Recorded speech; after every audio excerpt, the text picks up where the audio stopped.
Assalamualaikum warahmatullahi wabarakatuh. Perkenalkan, nama saya Anti Nuraini dengan NIM A1H1230023 dari jurusan Pendidikan Guru Pendidikan Anak Usia Dini Universitas Salu Oleo. Tujuan pembuatan video ini untuk memenuhi tugas mata kuliah saya, yaitu seminar PAUD yang diampu oleh Ibu Dr. Siti Rahmaniar Abu Bakar SPD MPD.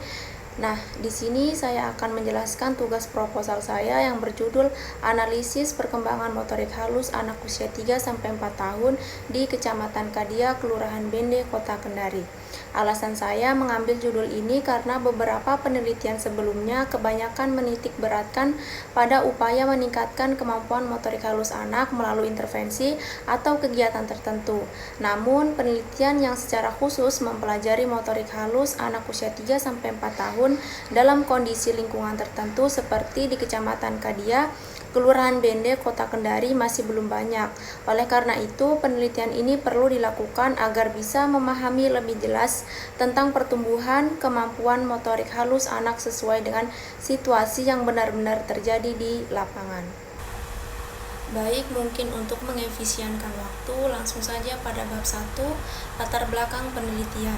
Adapun pengertian anak usia dini yang dikemukakan oleh NAEYC atau National Association Education for Young Children adalah sekelompok individu yang berada pada rentang usia antara 0 sampai 8 tahun.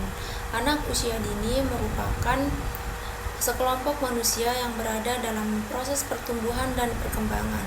Pada usia tersebut, para ahli menyebutnya sebagai masa Golden Age yang hanya terjadi satu kali dalam perkembangan kehidupan manusia. Setiap anak memiliki karakteristik yang beragam, di antaranya adalah bersifat unik, egosentris, cenderung meniru lingkungan sekitar, menyukai aktivitas bermain, memiliki rasa ingin tahu yang tinggi, serta gemar melakukan eksplorasi.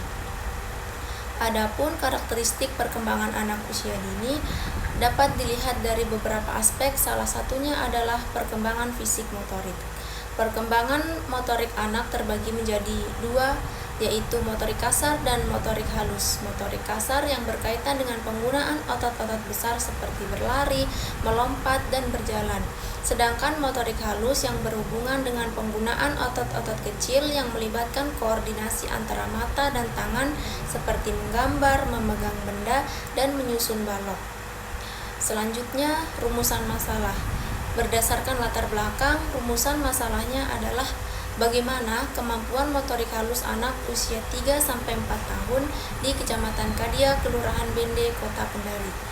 Dan adapun tujuannya yaitu untuk mengetahui dan mendeskripsikan perkembangan motorik halus anak usia 3-4 tahun di Kecamatan Kadia, Kelurahan Bende, Kota Kendari. Nah, selanjutnya saya akan menjelaskan isi dari proposal ini.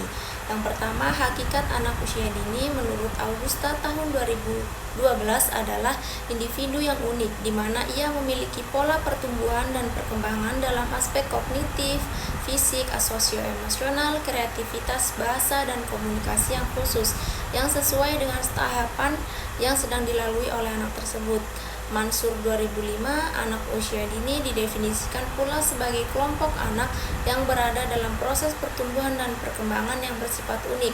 Mereka memiliki pola pertumbuhan dan perkembangan yang khusus sesuai dengan tingkat pertumbuhan dan perkembangannya.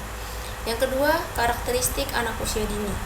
Karakteristik anak usia dini dapat diartikan sebagai sifat atau pembawaan dari perilaku unik yang dapat membedakan setiap anak melalui keterampilan, minat, latar belakang, sosial, dan budaya, dan berbagai pola perkembangan. Beberapa karakteristik anak usia dini, yang pertama yaitu memiliki rasa ingin tahu yang besar, di mana anak usia dini sangat tertarik dengan dunia sekitarnya. Dia ingin mengetahui segala sesuatu yang terjadi di sekitarnya. Yang kedua, merupakan pribadi yang unik. Setiap anak usia dini, walaupun ia kembar, pasti memiliki keunikan yang berbeda-beda, entah itu dalam hal gaya belajar, minat, dan latar belakang keluarga, Dan keunikan ini berasal dari beberapa faktor, baik faktor genetik atau dalam hal ciri fisik maupun yang berasal dari lingkungan seperti minat anak. Yang ketiga, suka berfantasi dan berimajinasi. Anak usia dini sangat suka membayangkan dan mengembangkan berbagai hal jauh melampaui kondisi nyata. Anak dapat menceritakan berbagai hal dengan sangat meyakinkan, seolah-olah dia melihat atau mengalaminya sendiri, padahal itu adalah hasil fantasi atau imajinasinya saja. Yang keempat, masa potensial untuk belajar.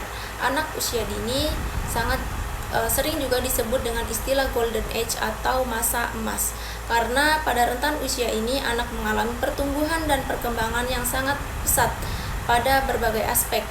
Kemudian yang kelima, menunjukkan sikap egosentris. Egosentris artinya hanya berpusat pada aku, artinya bahwa anak usia dini pada umumnya hanya memahami sesuatu dari sudut pandangnya sendiri, bukan sudut pandang orang lain. Selanjutnya adalah pengertian perkembangan motorik.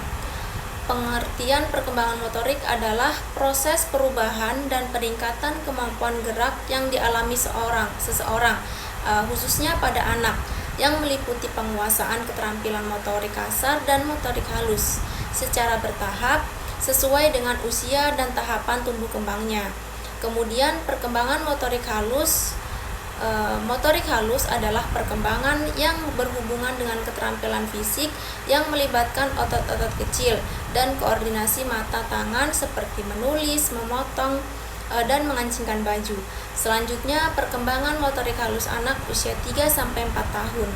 Gerakan motorik halus yang terlihat saat usia 3-4 tahun antara lain adalah anak mulai dapat menyikat giginya, menyisir, membuka dan menutup resleting, memakai sepatu sendiri, mengancingkan pakaian, serta makan sendiri dengan menggunakan sendok dan garpu.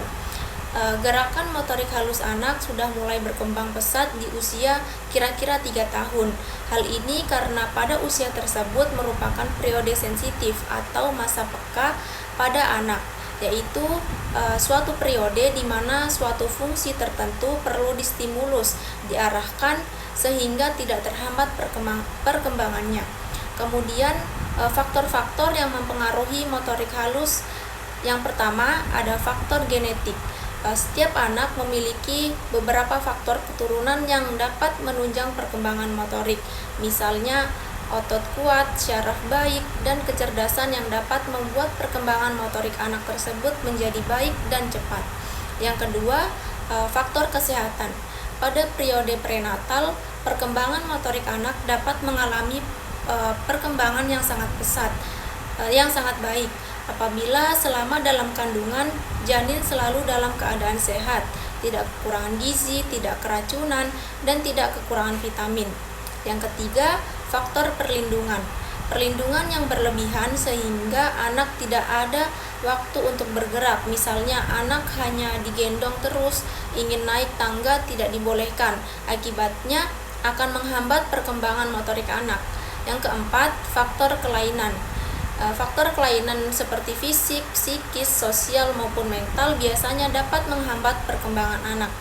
Yang kelima, faktor kebudayaan seperti peraturan daerah setempat dapat mempengaruhi perkembangan motorik anak. Misalnya, ada daerah yang tidak mengizinkan anak perempuan naik sepeda, maka tidak diberi pelajaran naik sepeda. Itu akan mempengaruhi perkembangan fisik motorik anak tersebut. Nah, selanjutnya metode penelitian.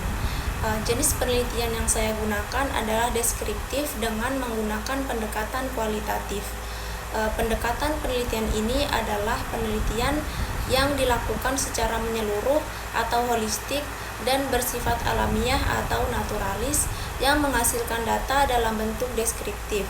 Penelitian ini akan dilaksanakan di Kecamatan Kadia, Kelurahan Bende, Kota Kendari.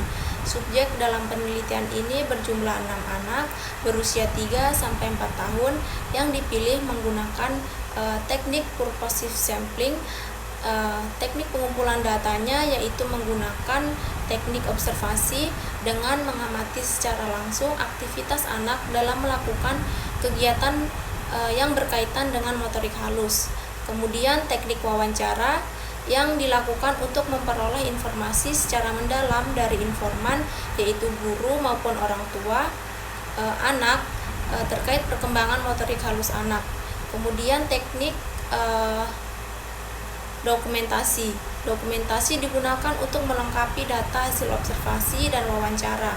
Dokumentasi dapat berupa foto kegiatan anak, catatan perkembangan, serta dokumen lain yang berkaitan dengan penelitian.